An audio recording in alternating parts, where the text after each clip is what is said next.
this video, we will look into how we can create our own scene in the SceneKit editor.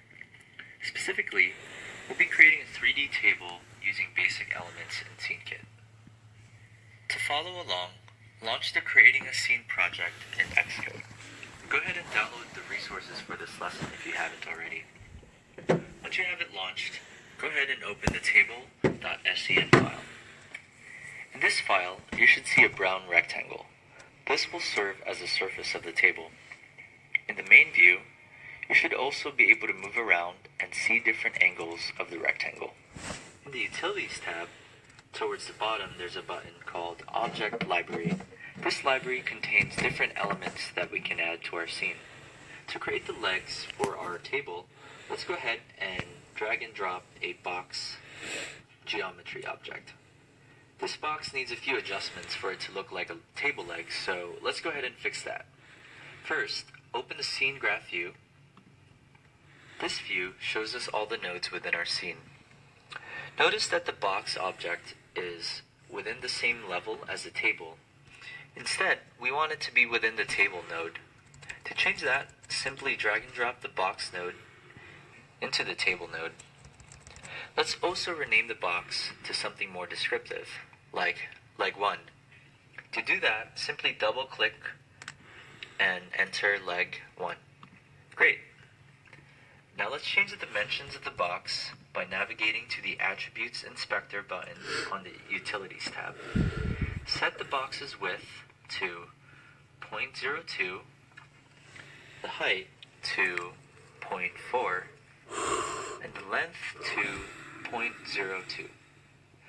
Let's also change the position of the leg by navigating to the Node Inspector and set its position to 0.22 for the X value, 0.2 for the Y value, and 0.22 for the Z value. Now our leg should be in the right place. Lastly, let's also change its color. All geometry objects in SceneKit have a material property which define attributes of the object, such as its color. To change the color, navigate to the Material Inspector button in the Utilities tab and select a different diffuse color. Diffuse is basically the intrinsic color of the object. In our case, we want this to be brown. Awesome. Our table leg should now be in the right position, size, and color. Go ahead and add the remaining legs to the table. I'll leave this up to you as an exercise.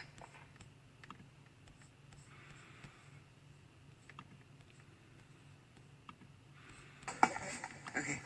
I think the solution to all this big oil to combat, to ward off big oil, is to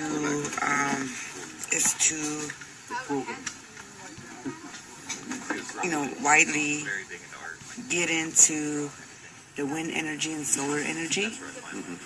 That's how we will beat big oil. And I know change is hard, but that is one thing that we will need to do, is to change our thought. Even though it may look like we have to go back to the old ways, which I know was the best way. We have to do that to a point. And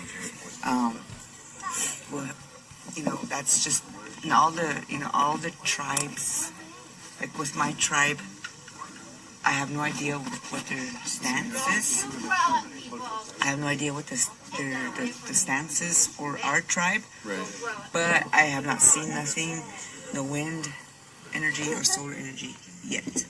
Right. And so it's going to have to, as a whole, our tribe, our leadership, either they need to, step down and let the young ones step up and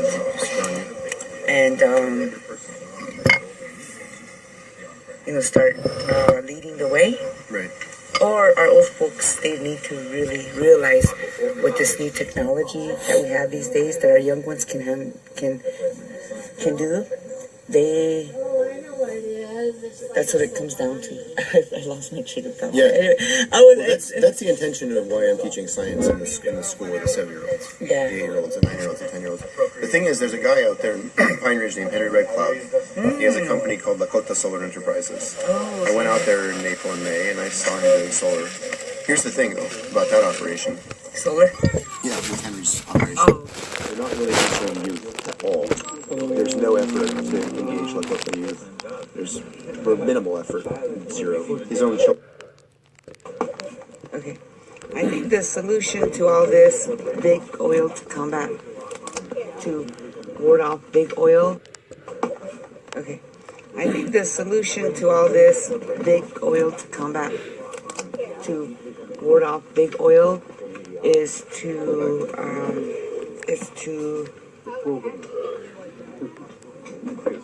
widely get into the wind energy and solar energy. That's how we will beat big oil. And I know change is hard, but that is one thing that we will need to do, is to change our thought. Even though it may look like we have to go back to the old ways, which I know was the best way. We have to do that to a point. And that's just in all the tribes. Like with my tribe, I have no idea what their stance is. I have no idea what the stance is for our tribe. Right. But I have not seen nothing, no wind energy or solar energy yet. Right. And so it's going to have to, as a whole, our tribe, our leadership, either they need to step down and let the young ones step up and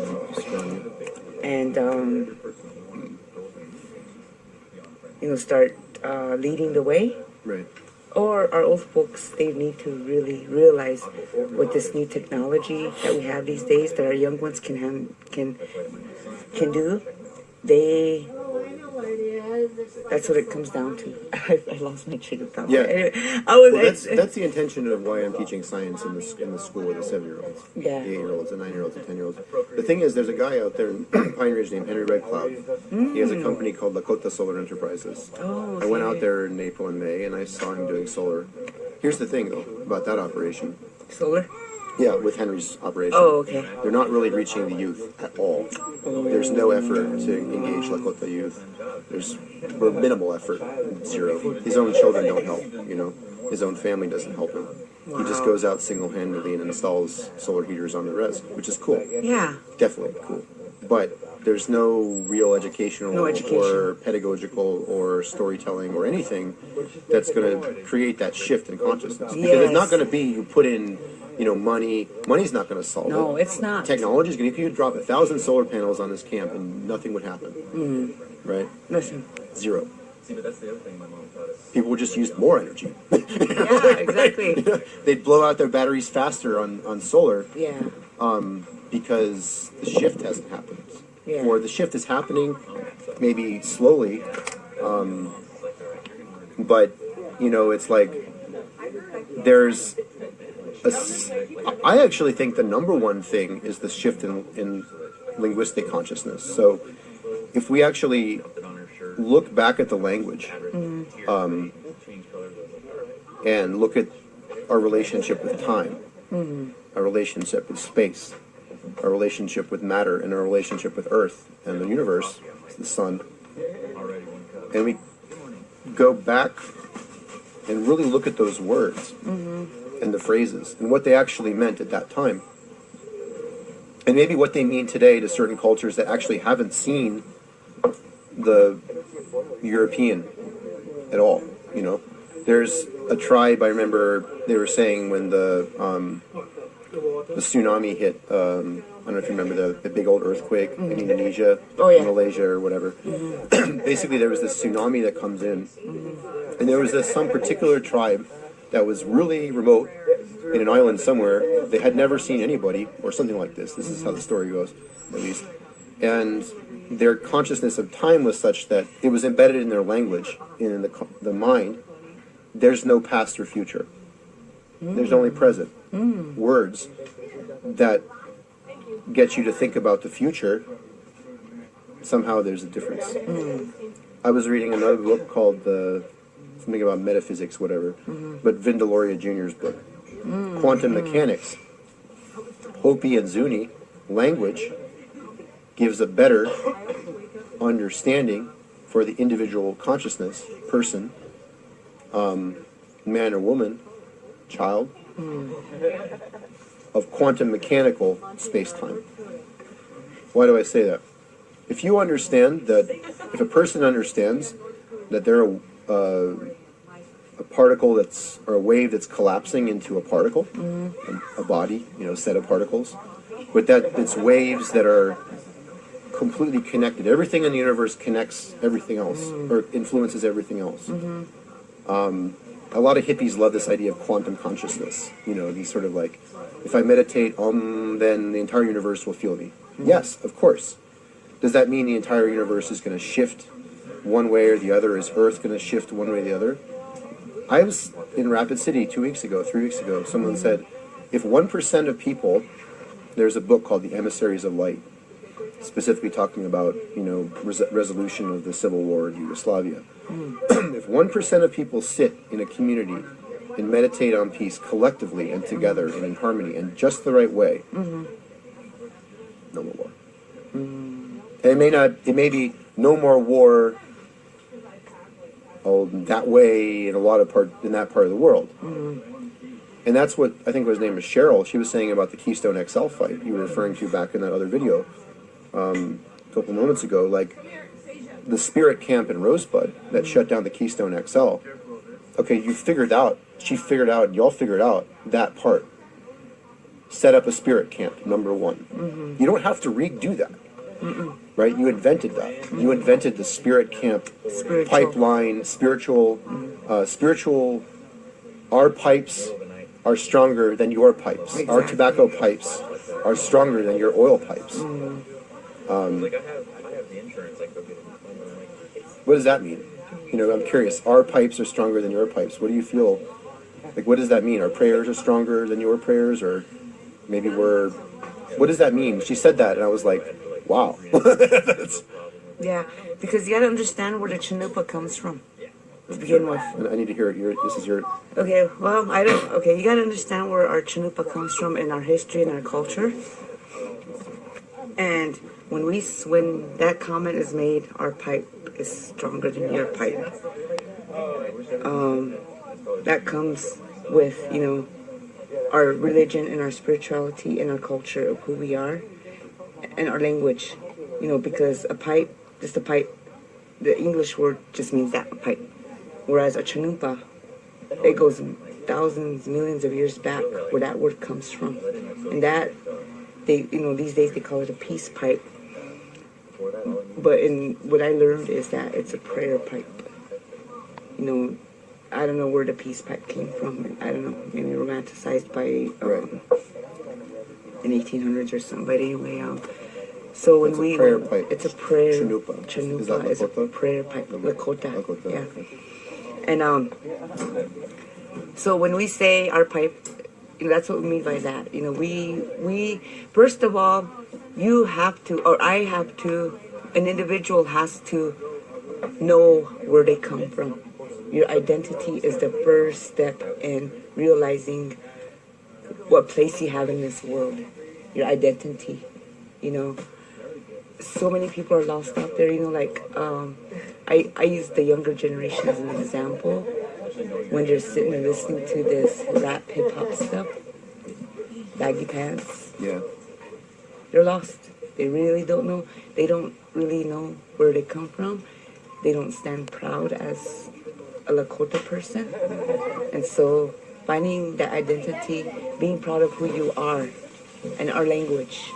Speaking our Lakota language is one of the most powerful, it's not a weapon, it's just one of the most powerful part of us is our beautiful language. Because our language is really hard to translate into English. You know, I really have a trouble with that because I just cannot find one English word to say what a Lakota word is. It's like this, I have to tell a whole story behind it, you know, just to try to find a word in English for one Lakota word, you know. And in ceremony, our spirits, listen to our language, and it is more powerful. They listen to our Lakota language in ceremony. And it's okay, people can pray however they want. They can pray English in ceremony, that's good, and they'll still hear. But the most powerful is speaking in our language. And so that is where, within ourselves, that is where we find that identity. We find that peace within, which is Wawahuala. And that spirituality stays strong with how our ancestors probably prayed for us to be. I really love Face Fadrigo. She gave us she spoke one day and she told us, she said, prayers are answered. No matter what, prayers get answered. It could be in 1 hour, it could be 1 day, it could be a week, it could be a month, it could be a year. It could be 100 years, it could be 200 years. Our ancestors, they prayed maybe 200 years ago for us to protect our future generations. That is why they're answered, and that is why we are here at this moment, because our ancestors prayed for us to do this right now. And that makes me so proud. And as I sit here today, I pray for my great-great-great-great-granddaughter that I will probably never see.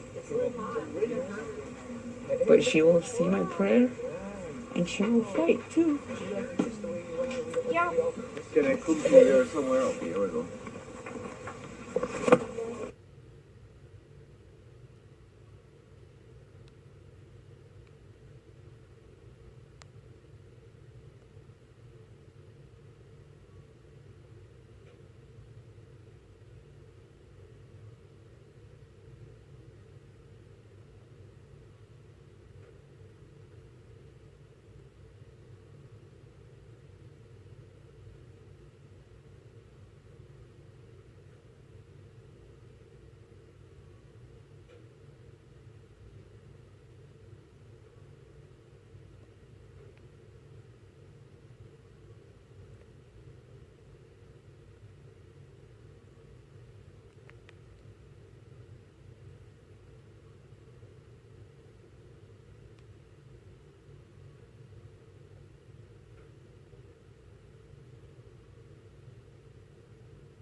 So, so we have a solution. Okay, this is the solution. This is my solution. Other people that come and help Bill. Right? This is a solution that I got. Okay, so I talk about this little thing. So, man, you got to solve shit, right? Move on. So, we have a Raspberry Pi 3. It's a small computer. We have a solar panel. Now, graves have been desecrated and sacred sites have been violated. But, you know, we mourn the tragedy and we pray, you know. But there's a saying in Islam. Is it pray and tie your camel too? What does that mean? What does that mean? It means pray for resolution and peace and solutions, and then pray with your actions. They said that on the microphone the other day. Yeah. Pray with your actions. Don't just sit there and, you know, I mean, you got to tie the prayers to the prayer pole. You got to pray to God, but you got to. That's the pray that your camel stays in the same. You know, you go to the restaurant, and your camel, your horse. You pray that the horse will stay at the restaurant. So this. I'm trying to explain this, and then you just say, well, you know, I got this rope that God gave me, so I'm going to tie my horse to, or tie the camel to the pole. So the rope that God gave you helps the camel stay in the pole. You see what I'm saying? Yeah. So solutions, nonviolent solutions, peaceful solutions. Technology can be liberatory, and the design of technology is political.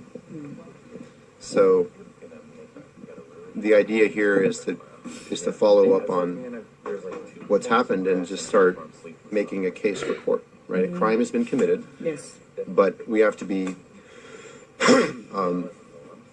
using our heart and mind to resolve it. It's not just mind, and it's not just heart. One or the other only will. If it's too much heart, you lose rationality. You know, you lose the capacity to act quickly, and therefore you become incapacitated, and they win.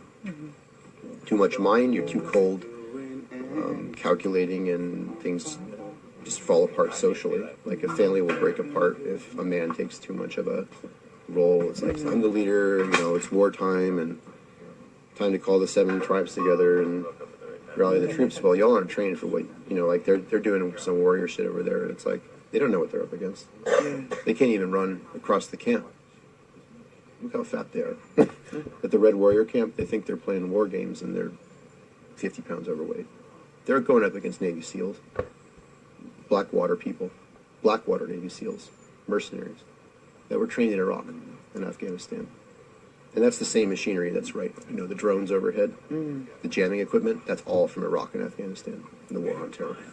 And it's being trained on us, on you. So to fight back, you have to take the tactics that work. And social media, good social media tactics and quality production, video and content, together with good programming and technology design, is a non-violent way of getting data for court. And this is federal court, not state. And actually the UN's involved. You know, the UN has expressed, you know, the desire for the federal government, in other words, the United States government, to stop doing what they're doing. And so in a sense, this is an international issue, just like with Palestine, Gaza, and the West Bank. The reason why Jerusalem is being bulldozed, just like over there, right? East Jerusalem, Muslim sites, the Dome of the Rock, for example, which is the third most holy site in Islam. They want to destroy it and build a new temple, the third temple. they're not going to. And if they do, all the Jews die. Every one of them. You know, all of them. So they think the Holocaust was bad. They're gone. Every single fucking Jew's gone. I tell you that. If they destroy the Dome of the Rock, they're all dead. And I know that. My father tutored the man who shot the Pope, John Paul II. I know things that I do not want to know. I had a dark secret my whole life. Mehmet Ali Ajka in Turkey. So, you know, and it's like that, that's been something that has driven me crazy. But he tutored me in math. He could have been a student. You know, he could have been a scholar or a programmer or a business person, but instead he got sucked into, you know what, you look on Wikipedia, they say the KGB did it. His autobiography said it was Iran. I know it was the CIA. Yep. So,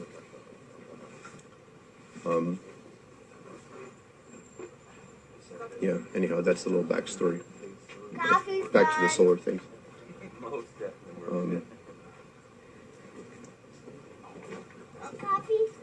You know, I saw in The Guardian, this newspaper, that Greenpeace was giving GPS motion triggered cameras to the tribe in the Amazon to record logging. And for them, the sacred sites are the trees. You know, if they cut the trees, then the same thing that you're feeling happens to them. So Greenpeace was coming in and basically giving fairly cheap equipment to the tribe to use their own tactics, basically empowering them with, just like, you know, horses or certain kinds of guns were used in war in the 19th century and 18th century by the Lakota, to try to protect their land, and ultimately they win the spirit and mind of people over time. We're talking over centuries, because that's a light, you know, kind of more gentle tactic. And so now it's people want truth, and they want to be able to hear stories, and the stories are going to be inspired by prayer. The stories are going to be told through channeling of God and Mother Earth. And that's the storytelling and the nonviolent, peaceful, feminine elder women, or like the sort of the spirit of the elder women, I believe, here, given the hope that they now have a friend who can program and work with technology, you know, can give some hope. And the idea will be, you know, let's just keep going, you know? Yeah. You know, I always like this one quote, and I've lived off that quote for a long time. It was, I can't remember who wrote it, but I remember it. It says, activism without spirituality is just an angry mob. Right. And see, spirituality, that is something important to me, because it took me 3 years to really realize, you know, what being, you know, humble is. Going through what I went through within the past 3 years, fighting pipelines, protecting Mother Earth. And, you know, I have to say protecting, because we're not protesters, or we're not protesting. We're protecting. We're protectors protecting. And, you know, going through so much that I did with the first pipeline fight and coming to this one, it's two different fights, but it's still for the same purpose. What are the two fights, though? The first one was the Cakesville pipeline fight. So what happened then? Okay, that one was international. I mean, it was from one country to another country, so it was like kind of all in the president's hands. Yeah. And we just had to get to the president, okay? Right. So, yeah, he rejected it.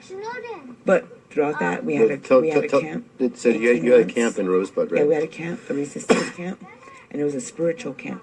Right. And it was called the Uyate Wahachaka Moinchu, which is shooting the people. And that camp was up for 18 months until, Obama rejected it. And so we stayed there. There's times when I was there by myself. There's times, there's two of us. There's times when, during the wintertime, the water froze. We couldn't even drink water the whole day.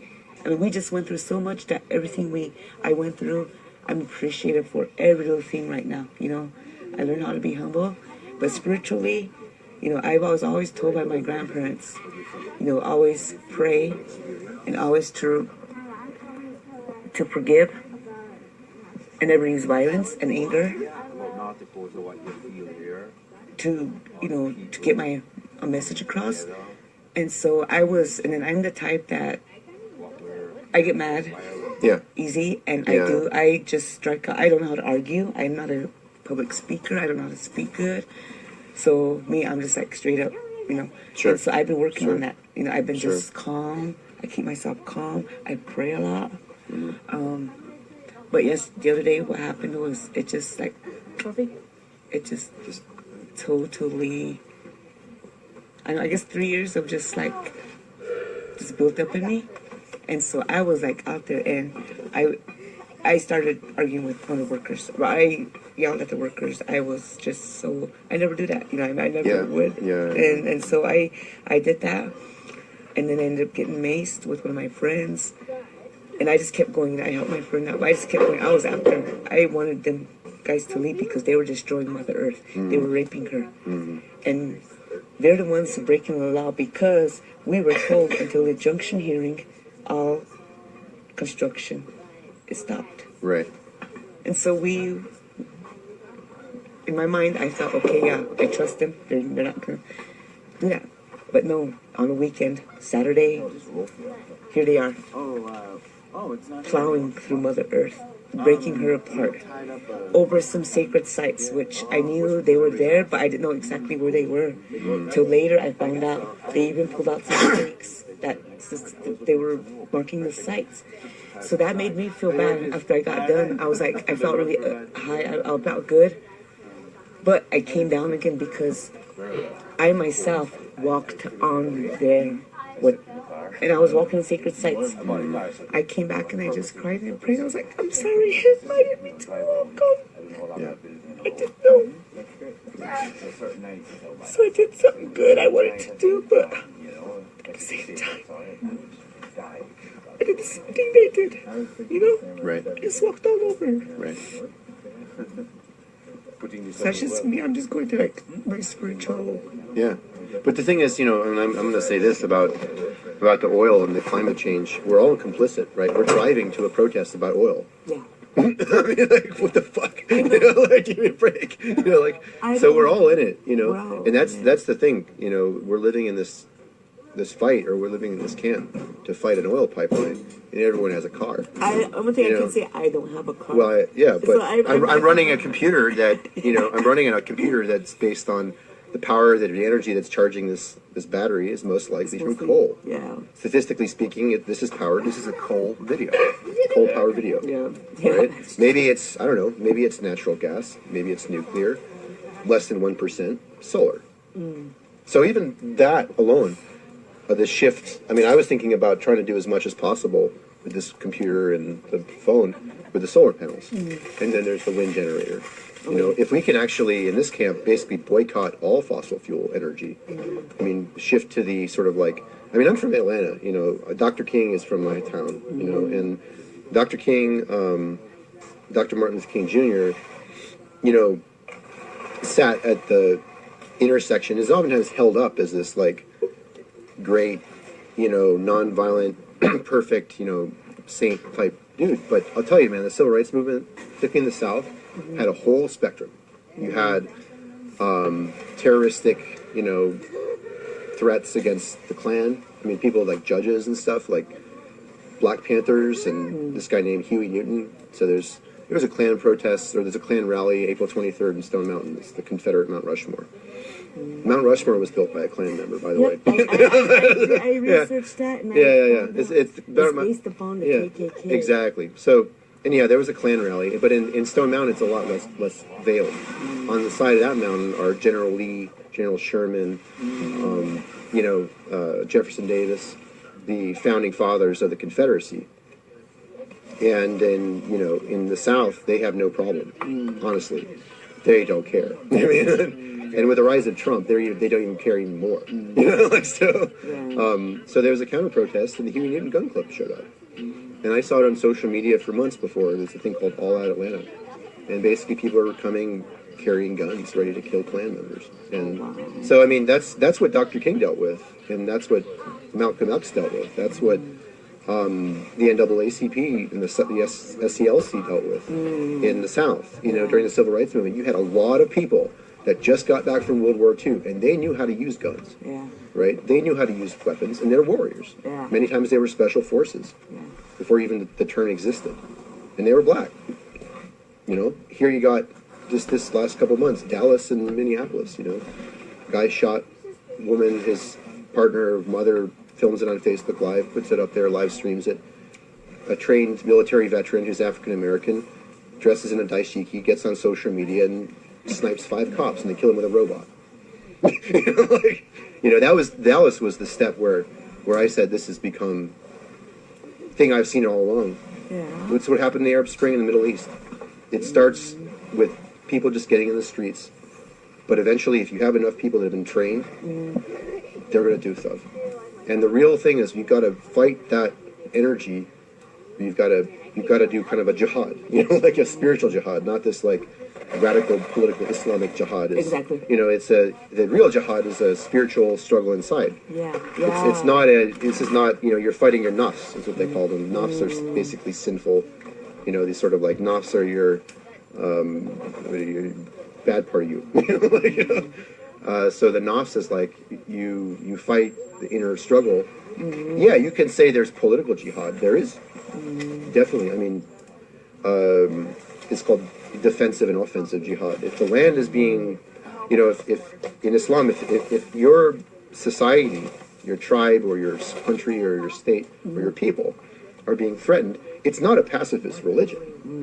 Islam is not, don't get me wrong, Islam is not pacifist, particularly in the traditional or the sort of widely accepted Sunni and Shiite versions. It is not pacifist. It shouldn't be. Islam is a political system as well as a religion, as well as a spiritual framework. It's a comprehensive way of living.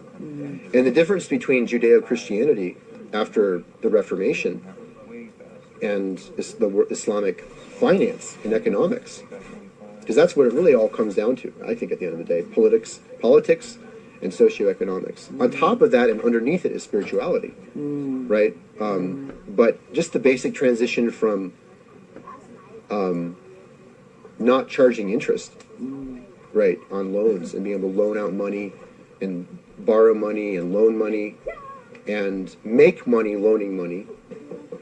In the Middle Ages in Europe, that was called usury. It was a sin, cardinal sin. And the only people that could do it were Jews. So that's why there was so much anti-Semitism, and that's actually why the Holocaust happened, because the Jews ran the banks. Jews ran the banks not because they wanted to run the banks or whatever, but because the Catholic Church decided that the people that were, Christian or whatever, were not going to run the banks because maybe they wanted to run the banks. I don't know. But the bottom line was that in the Reformation and everything that came after that, the rise of capitalism, and 500 years of that, you got this explosion of more and more and more sophisticated ways of basically making money out of people that don't have money. And the thing with Islamic finance and the world of Islam is that you can't charge interest. It's a sin. It's called haram. Halal and haram. Halal is okay. Haram is forbidden. So charging interest is haram. In Islamic finance, you can't charge interest. So that's good for Mother Earth, because if you can't borrow money, or if you can't try to just make all this technology, it's kind of more slower. We need a slower finance. And I don't know. So getting back to that, I think it's the point is that there's like with these sites and this pipeline, the story needs to be told about how would you live today, 2016, as a Native person trying to honor the old ways, but doing it in a new way that's, now we all have cars and now we have phones, and how do we use that to make a transition?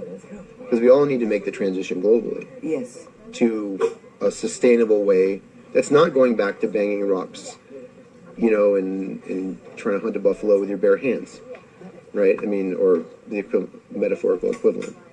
Do you know what I mean? Like, we have the technology, it lets people live better lives than ever before, more people than ever before. And you need it to sustain 7 billion people, 8 billion people, 9 billion people. Do you want to see them all die? If you take away the technology, they all die. You know, if you take away the heat of elderly women that are on life support, or if the woman's on life support and she's 95, and you say, we're going to cut the power, you know, she'll die. So it's kind of like we have to think about that intersection between technology and appropriate use, you know. Thank you. Yeah. You can just put it there. Can you sit back? Yeah. Oh, yeah, I'll be right. Yeah.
the solution to all this big oil to combat, to ward off big oil, is to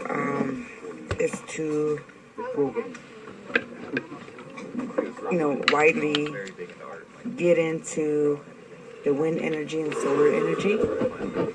That's how we will beat big oil. And I know change is hard, but that is one thing that we will need to do, is to change our thought.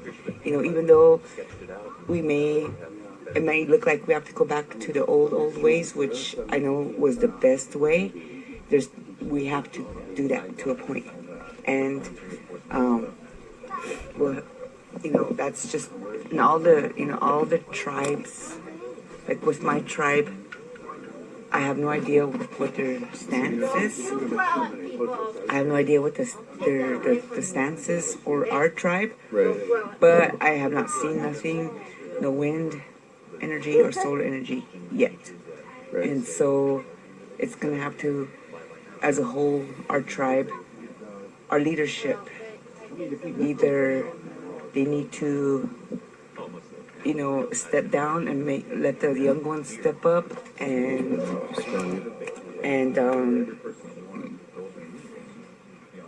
start leading the way. Right. Or our old folks, they need to really realize with this new technology that we have these days that our young ones can do. That's what it comes down to. I lost my train of thought. Yeah. Anyway, that's the intention of why I'm teaching science in the school with the 7-year-olds, Yeah. the 8-year-olds, the 9-year-olds, the 10-year-olds. The thing is, there's a guy out there in Pine Ridge named Henry Red Cloud. He has a company called Lakota Solar Enterprises. Oh, I went out there in April and May, and I saw him doing solar. Here's the thing, though, about that operation. solar. Yeah, with Henry's operation. Oh, okay. They're not really reaching the youth at all. There's no effort to engage Lakota youth. There's minimal effort, zero. His own children don't help, His own family doesn't help him. He just goes out single-handedly and installs solar heaters on the res, which is cool. Yeah. Definitely cool. But there's no real educational or pedagogical or storytelling or anything that's going to create that shift in consciousness. Because it's not going to be you put in money. Money's not going to solve it. No, it's not. Technology is going to. You could drop 1,000 solar panels on this camp and nothing would happen. Right? Listen. Zero. See, but that's the other thing my mom taught us. People would just use more energy. Yeah, exactly.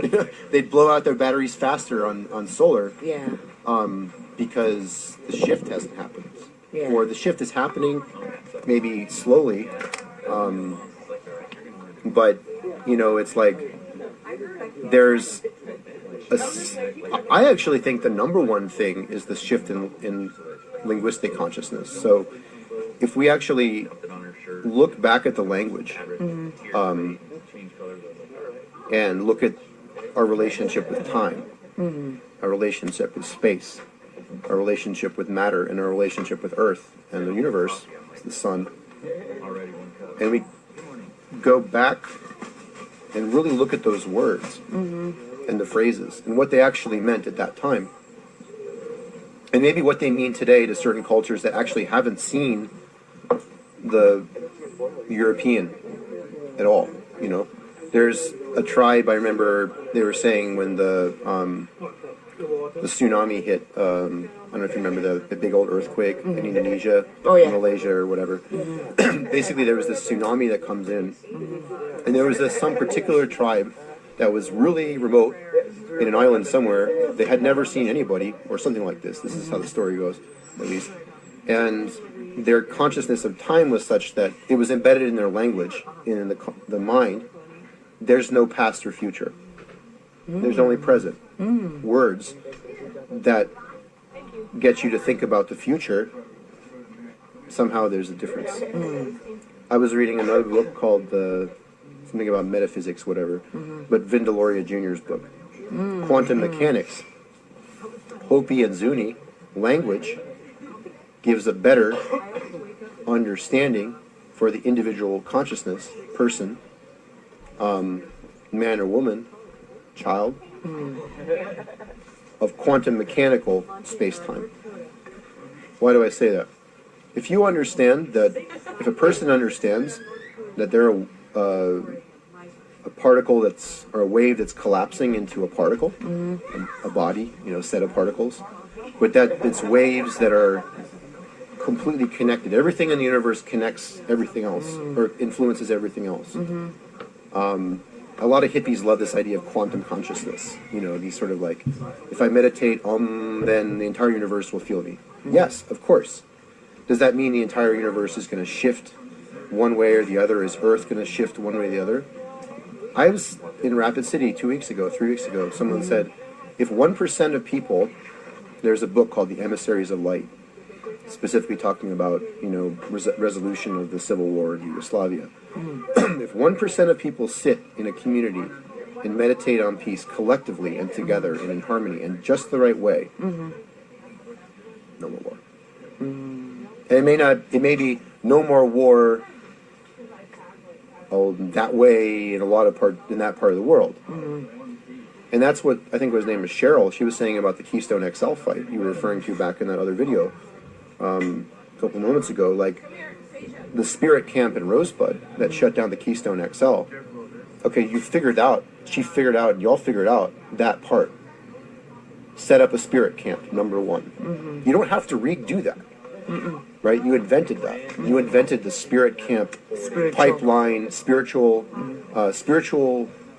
Our pipes are stronger than your pipes. Exactly. Our tobacco pipes are stronger than your oil pipes. Like I have the insurance, like they'll give me What does that mean?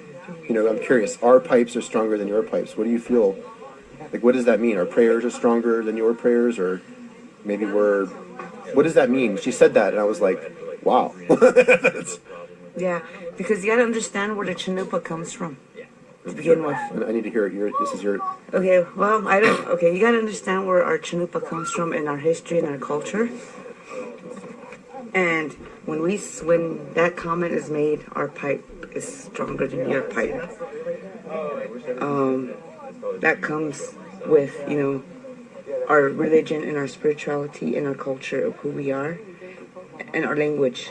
Because a pipe, just a pipe, the English word just means that, a pipe. Whereas a Chanupa, it goes thousands, millions of years back where that word comes from. And that, these days they call it a peace pipe. But what I learned is that it's a prayer pipe. I don't know where the peace pipe came from. I don't know, maybe romanticized by in 1800s or something. But anyway, so when it's a prayer. Chanupa is a prayer pipe. Lakota. Yeah. And so when we say our pipe, that's what we mean by that. We first of all, you have to, or I have to, an individual has to know where they come from. Your identity is the first step in realizing what place you have in this world. Your identity, So many people are lost out there, I use the younger generation as an example. When they're sitting and listening to this rap hip-hop stuff, baggy pants. Yeah. They're lost. They really don't know. They don't really know where they come from. They don't stand proud as a Lakota person. And so finding that identity, being proud of who you are, and our language. Speaking our Lakota language is one of the most powerful, it's not a weapon, it's just one of the most powerful part of us is our beautiful language. Because our language is really hard to translate into English. I really have a trouble with that because I just cannot find one English word to say what a Lakota word is.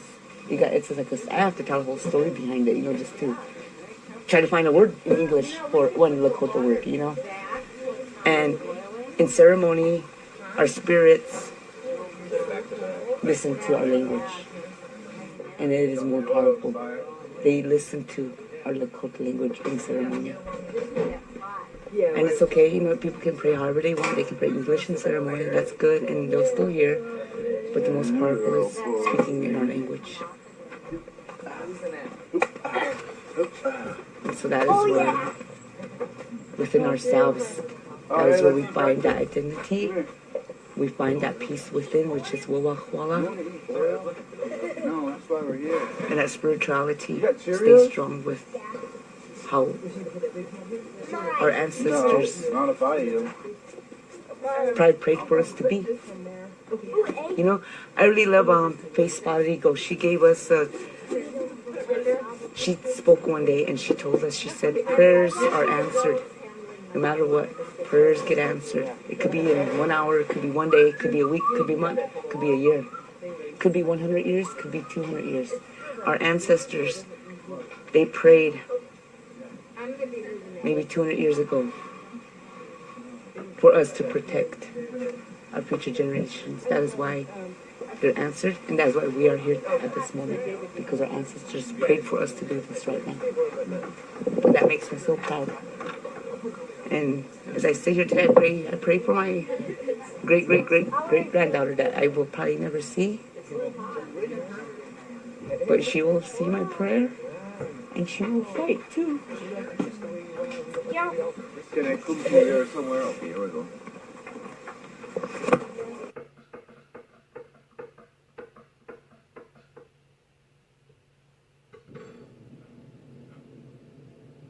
Where you from? I'm originally from American Samoa, but I'm stationed in Georgia. Okay. Station. Means you're in the military. Yes. My name is Paul Yeti. I'm 21 years old, and I'm a soldier in the U.S. Army. What do you do? I'm a singer. Oh, nice. Singing has always been a big part of my life. I grew up singing in a church, and recently, when we were deployed to Afghanistan for 9 months, my battle buddies, they would ask me to sing something for them to take us away for a little bit. So music means a lot to you. It's more than just a talent. This is something that gets you through hard times. When you're out there, it's just being scared of not going home. You don't know if you're gonna see tomorrow, but you have to be brave for yourself, for your country, for your family, for your friends. And when I was scared, music was there. And it feels good to know that my singing and my music can comfort someone else. It means the world to me. It just...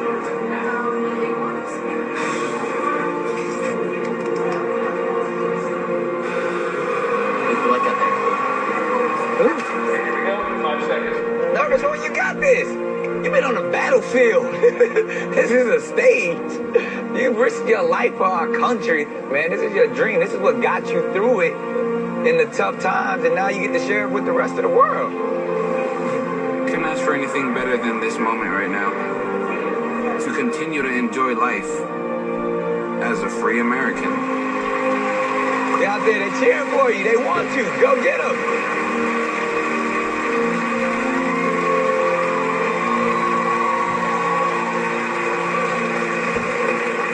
Hi. Hello, and what is your name? My name is Paul Yeti. And where are you from? I'm...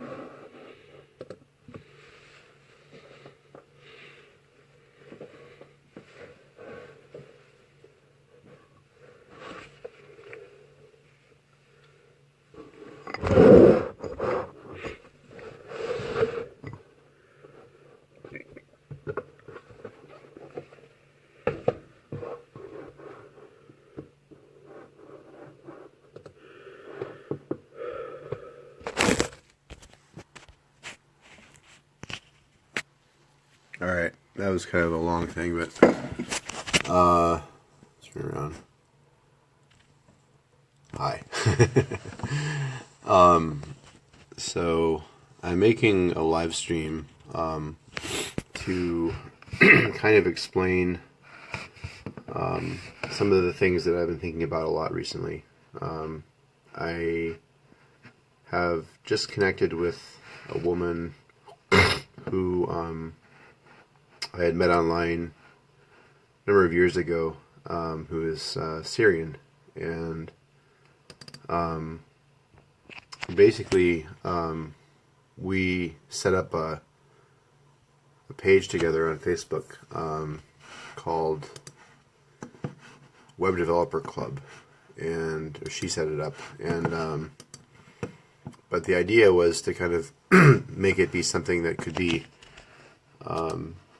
useful for all of us, and we are looking at here kind of some of the things on my side. We're obviously separated by an ocean, but I'm inspired by her entrepreneurial spirit and her really passionate spirit of life to look at technology as something that can be very liberatory.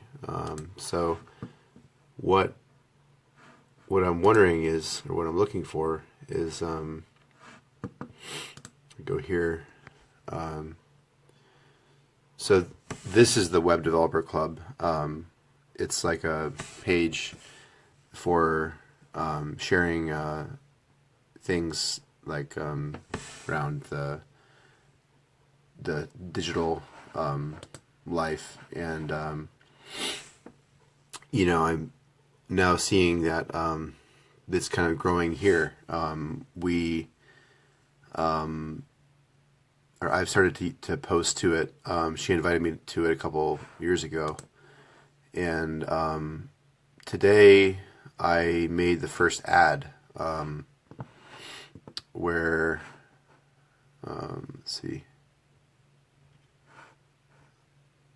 this one.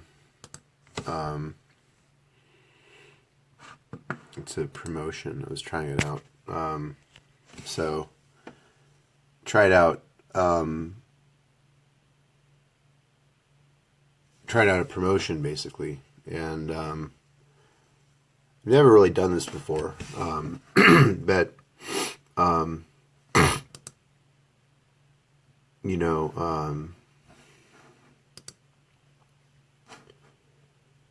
let's see. Curious to see. So that's what it looks like. The first ad.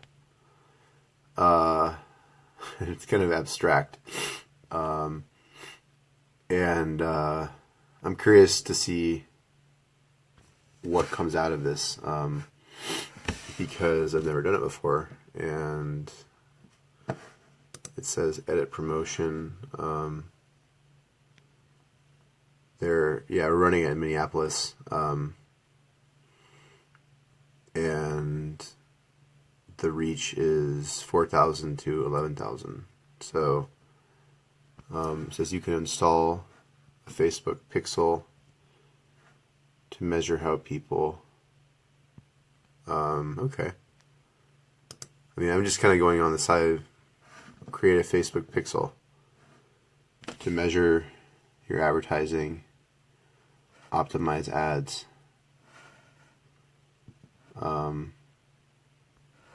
Create. I'm not sure what a Facebook pixel is.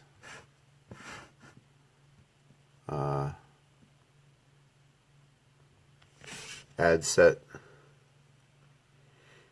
Ad sets that use targeted terms related to social, religious, or political issues may require additional review. Yeah, that's what we know. So, the kind of idea of this post here is that I'm trying to promote the idea that we might actually need some help as a species. This post is sort of one of the ones that I've worked a lot on in the background in terms of thinking. The idea is that basically we can use like artificial intelligence to actually augment empathy, and we can even use it to like measure to what effect like our natural environment has on us. So like when I went to Standing Rock back in September, on the 19th of September, I was able to create, well, I didn't do it, but I think God did. Like there was this sort of shift in me that I'll play this video now to show you. Yeah, it was like a shift. Something. It was like a wind change or something. I don't even know how to describe it, but.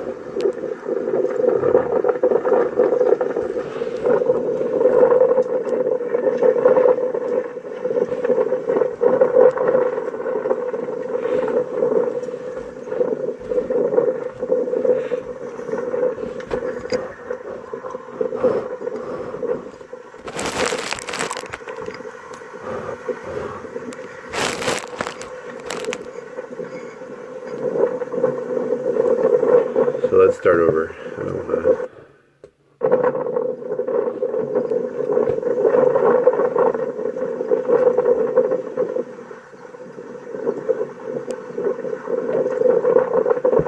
So this is it, the 1 year anniversary of Standing Rock. What I call the Day of Dogs and Gas, which is when it got really ugly, started to get really ugly. A lot of people were there kind of in a very somber mood, which is to be understood very easily because it was like the beginning of a war that were there, like that woman there, particularly, like, her name is Anne. She's like a water engineer in there she is right there. She's like a water engineer in the reservation out there, and yeah, I don't know, I just made this video.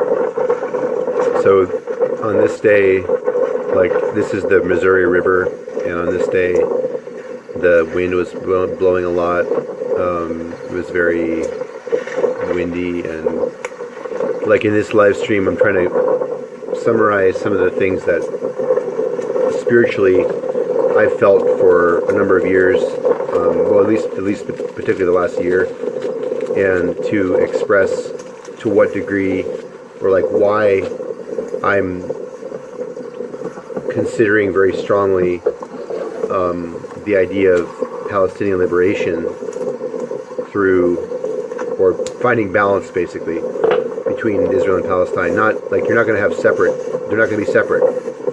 We're all together in this together. And, you know, it's just bad policy. It's bad for business. It's bad for kids to have the separate stuff. We've got to come together, and this movement to me is, to a lot of people, is, it's like, it's actually hope, you know. I think there's a lot of warts in humanity that show up in this, when people come to these places, like, I mean, no one's perfect, but as a whole, it really does restore some hope in me about what's possible for humanity, basically. And I guess that that's kind of the sense I have about the work I've done with many years, assembling videos and writings and poems, that none of that's for naught, you know. I think it's not like I'm just doing it randomly. I mean, it seems like sometimes a real struggle to get it done, and I sometimes look at my bank account and like I look at my brain and I'm like, what the hell am I doing with my life? But I mean, I wouldn't do it any other way, because I know that, you know, I'd rather be doing the right thing and live a hard life than have it get better, than live a bad life and have it get worse, or even worse, like do it the wrong way. You know, I don't know how else to say that, but I think it's important to acknowledge that there is right and wrong. I mean, there is the things that make sense, and then there's things that don't. And when you look at this water here, I mean, I look at this video now, and I'm kind of like reflecting back. There's not a lot of argument really about what's important. You know, the sun's there, and I don't know. It just seems so simple. You know, it's obviously not simple, but it just seems it is simple in a way. You know, the way things work in life, and we need each other more than ever. I think we need to restore sanity to how we deal with each other. I mean, we may make a lot of mistakes, but we always need to ask for forgiveness. And you know, these videos I make and these things I write, the things I have on social media, are just really, at this point, kind of like invitations to people to jump on the wagon. We're still in the phase where, like, we're trying to get a critical mass of people for there to be a real shift in the wind of the energy of this country and there in the earth. We are kind of at the phase where it is building, but it's not building fast enough. The problems are very much that people want to stay comfortable, and that we need to create some kind of change in this movement, the way it's marketed, the way it's quote unquote sold to people, that is actually going to be something that can actually really be appealing to a wide array of people. And that's what really this video is about. So I'm trying to review the things that go into this, you know, my thoughts, but I'm going to highlight in this video the things that I've done in the last couple months that lead to that movement. So like here is a piece of trash that's going to be with us for millions of years. I mean, imagine all the people from the planet, you know, die, and then like 5 million years later, that trash is still going to be there. You know, there's no going away from it. And we need to think that way. Or at least we need to begin to think that way. And this throwaway culture that we have, I mean, we're going to throw away our lives, you know, and we've got to step back from that. And so that's kind of what this is about. Aside from anything else, you know, what we can do here is we can pray with what we've got. You know, we can create a new consciousness here, and I don't know. It's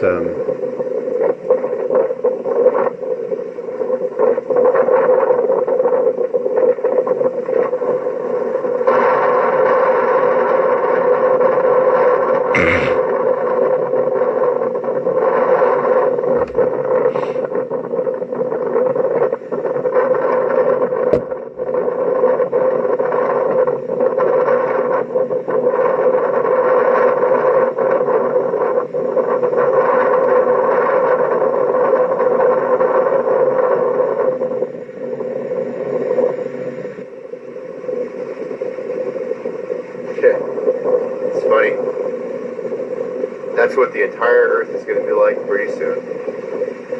Amen.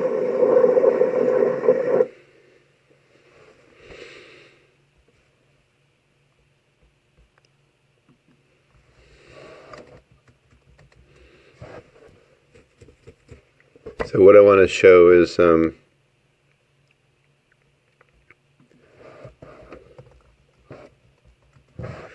so like LaDonna. Yeah. And that the elected by indigenous nations and organizations in each region. Legitimate. And that the elected by indigenous nations and organizations in each region. This will secure our participation and contribution on issues that will affect us. that are addressed in a legitimate manner.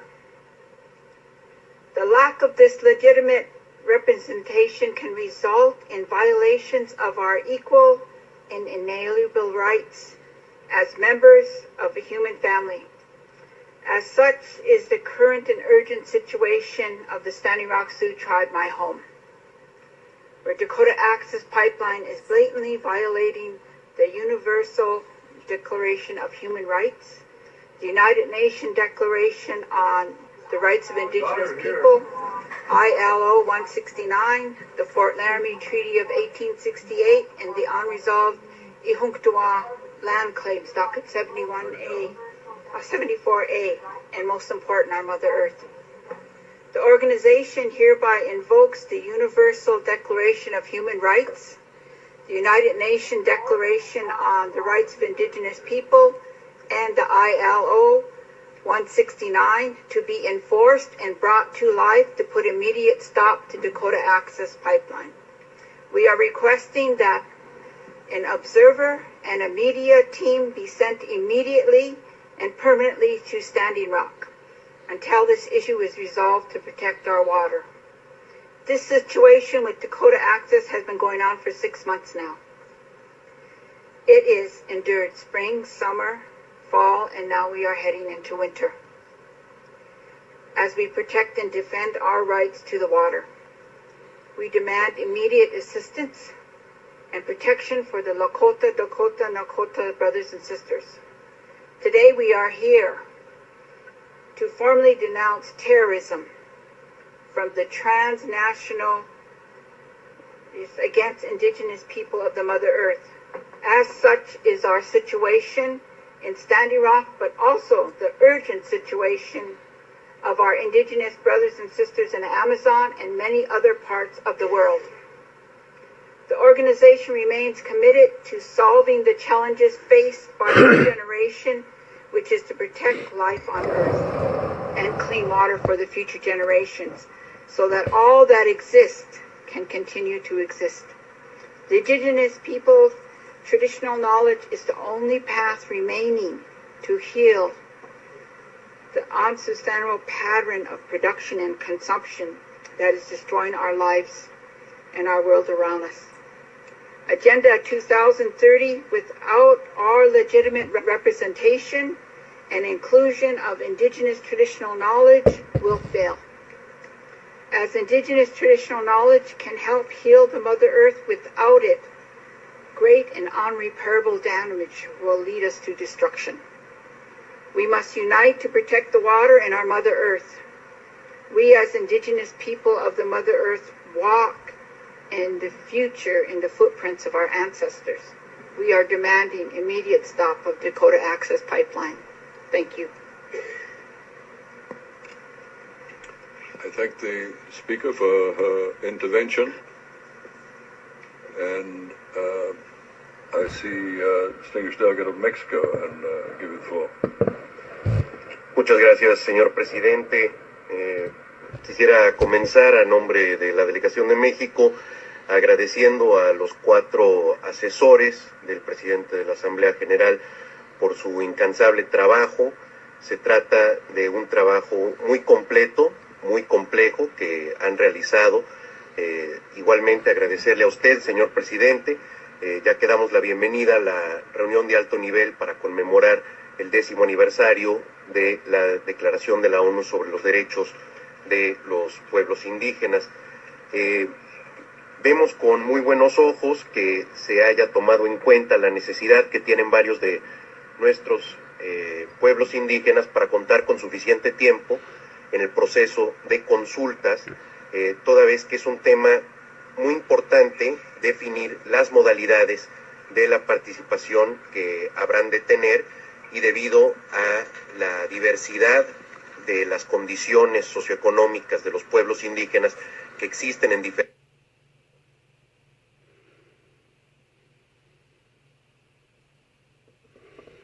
So I'm gonna stop it there. What I want to highlight is a middle path. And that's this thing I've seen before.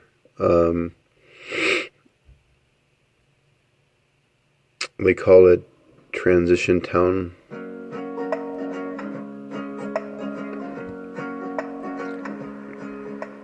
Wouldn't you love to live more locally? Grow your own food, get to know your neighbours, not have to drive far to work? Well, come on, let's go and meet Peter Driscoll, the co-founder of Transition Sydney. Come on, Seth.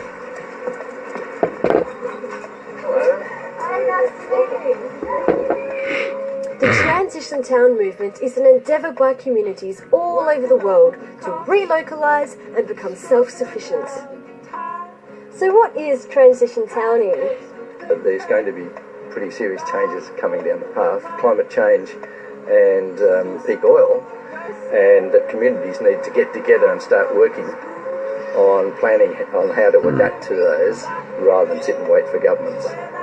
For transition groups around the world, this means localising their own food and energy production as well as water harvesting. It means doing it themselves. Why is transition towning essential in our community? If we wait for governments to do it, it'll probably be too late, too little. If we wait for individuals to take individual action, it'll never be enough.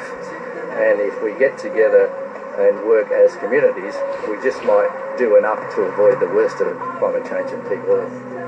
If we get off this seat that we're sitting on here, I can show you yet another one. You want me to get off? Yeah. Let's stand up. Alright. Whoa! See, this is, everything should have more than one purpose. This is a worm farm in here. Okay, so what's the first step someone can do to get involved? If they are in Sydney, they should go to the Transition Sydney website. They'll find out where the groups are already in Sydney. And if not, they can send us an email and say, I want to start one. Our most active and biggest group is in Bondi. Hey, before I go, if I wanted to see Bondi, who should I talk to? Talk to Lance Lieber. Okay, well Lance, here I come. Here we are in Bondi. We're heading down this lane to the community garden.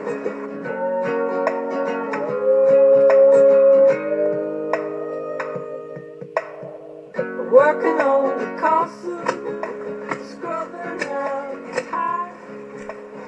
Lance, what's your day job? So, I work as a fitness trainer. Wow, you must be very busy. You do a lot of activities here with Transition Bondi as well. Tell me about Wednesdays.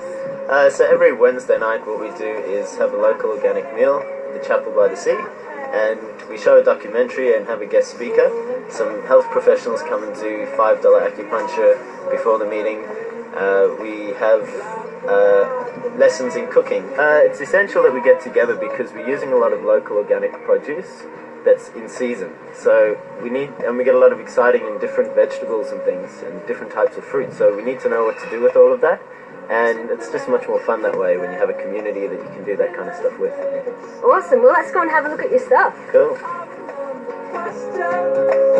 From a quiet road, they say, where are we going?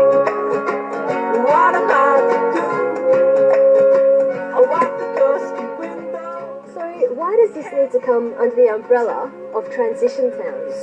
Well, the Transition Sydney movement association offers us auspicing, and we need that to apply for grants and to deal with local governments and things like that, as well as it gives a lot of support because we get to work with other local groups and network. Since I've been involved, I've established my own garden at home, and I feel it brings the neighbours together, it brings the community together. I think it's also great for my son because he calls it, we're going to the hippies again. I just like gardening. I like, doing stuff. I like the people here, and it's a nice place to be. To get another perspective, I set off to meet Joe Forgas, Professor of Psychology at the University of New South Wales. So Joe, why is community important? In order to understand why human beings need community, we really have to take an evolutionary biological perspective and start thinking about human beings as essentially part of the animal kingdom. The human beings are incredibly gregarious. We need each other's company and we like to cooperate. The need to be with others, the need to relate to each other, the need to be in a community is a kind of natural tendency that has been adaptive in the past and it's still with us today. Maybe you could get involved too. Those guys were inspiring and refreshing, but not as refreshing as this. Woo!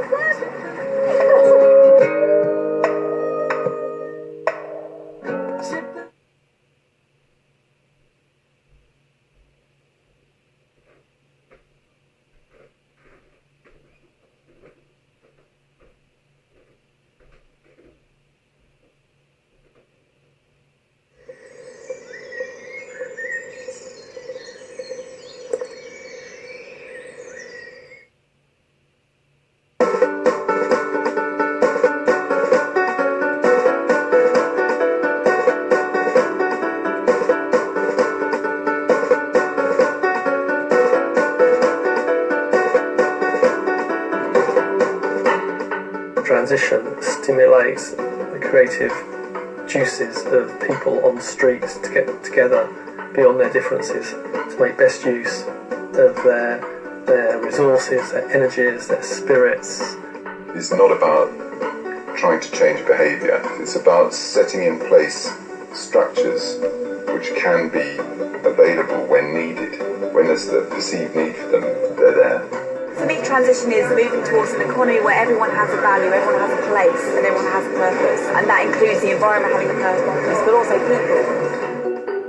For me, as transition is more engaging with your community, building your community, and helping your community. Everybody cares about their community, so everybody has something to offer, and I love that inclusivity about it. So to me, that's what transition is about. So transition for me is imagining what our community looks like 20, 30, 50 years into the future, where we've done a really good job of creating something that's inclusive, that is thriving, where people are happy and our way of living is sustainable, and then figuring out today what we can do to help us get there. Humans have been going, oh, what's this stuff? Oil. We just found it. Oh, this can be quite useful. And so they started using it more. And then, oh, this is really useful. So they started using it even more. And we're increasing the levels that we use oil. And meanwhile, the levels of oil left are rapidly decreasing. And so that is causing a big problem. All the greenhouse gases, such as carbon dioxide, that are released when we're burning it, go up into the air. It captures the heat from the sun, keeps it in, stops it from getting back out, bounces it back in, boom, boom, boom, boom, and it will actually heat up the earth, which will cause unstable weather. There's a general rising in temperature, the poles will start to melt, so the sea levels will rise, flood land, and it will generally cause climate chaos.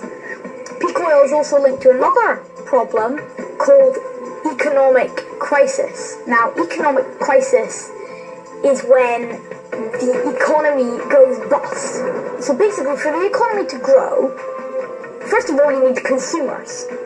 Then you need stuff for the consumers to buy. The stuff is produced in factories, and the factories need cheap energy, such as oil. And when they don't get so much out of that cheap energy, because of peak oil, the stuff becomes more expensive, so less consumers buy it, and the economy shrinks. What transition people would want is for us to have a sustainable economy instead of one that grows and shrinks like anything, because the economy that we have now, it could go boom at any moment and just disappear.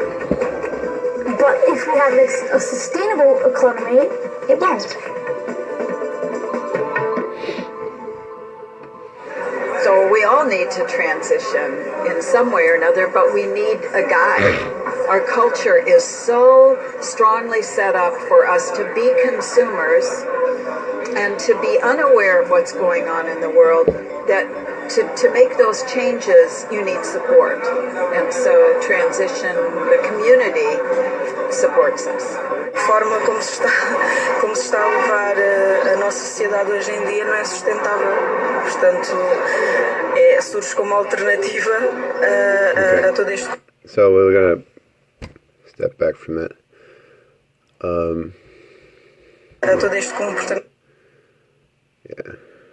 So I'm going to highlight something.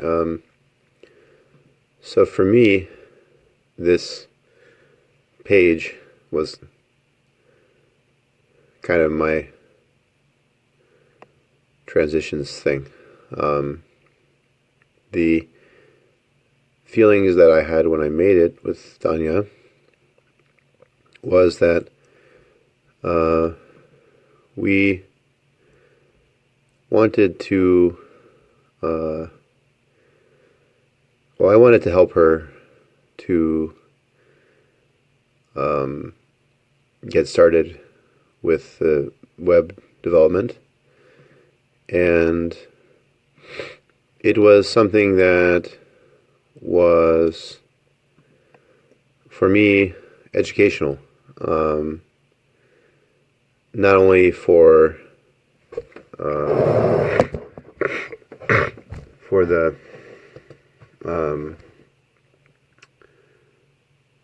for just understanding what's going on in the Middle East. My dad is from there, and this is like the young, educated female people in the Middle East. They are wanting to have a good life.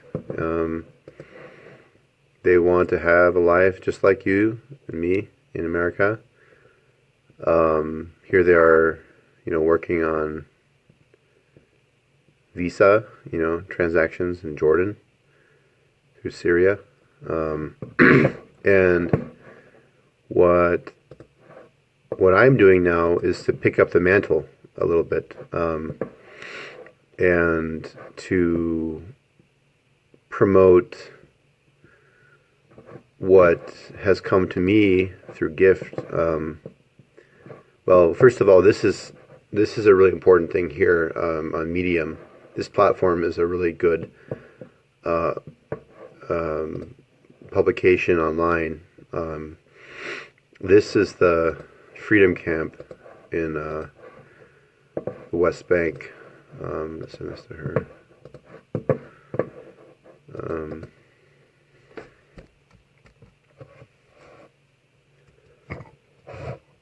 And I share that with her. So there's a lot of connection we have now on the internet, and like we can look at these things that we do online, and if we do it right, we can actually connect with a lot of people. So the thing that I did recently, if I find it, here we go. So I have gotten 2 things into the Breathe publication. They publish about technology and innovation, and